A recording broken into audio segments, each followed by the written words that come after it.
هل ممكن نثق في انتماءات اللاعبين بعد كده؟ لسه كنت بتكلم ادهم على القصه دي. موضوع الانتماءات دلوقتي لما اللعيب بيجي ياخد قراره، موضوع الانتماء ده في وجهه نظري لا يشكل الا، يعني اقول لك ايه، مثلا 20 30% من قرار.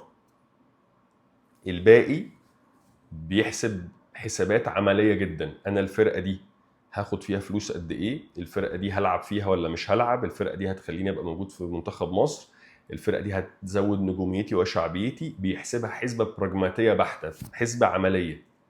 بعد ما بيحسب الحسبه دي بيشوف بقى، طب لو الحسبه دي في النادي اللي انا بحبه، يا خير يعني، يا زين ما اخترت، الف خير وبركه. الحسبه دي مش في النادي اللي انا بنتمي اليه، لا مش هضحي بالمكتسبات دي كلها عشان اروح العب في النادي اللي انا بشجعه.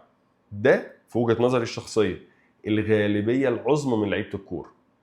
في بقى نسبه قليله جدا جدا من لعيبه الكوره، لو الحسبه دي موجوده في نادي وموجوده في النادي اللي هو بيشجعه او بيحبه بس بشكل اقل. يعني مثلا لو انا مثلا بختار بين الاهلي والزمالك ولقيت ان الحسبه بقى العمليه دي بكل المكتسبات دي موجوده مثلا في الزمالك بنسبه 90%، وموجوده في الاهلي بنسبه 70، وانا اهلاوي فهروح للاهلي، او العكس لو موجوده في الاهلي بنسبه 90 وفي الزمالك 70 وانا زملكاوي هروح للزمالك.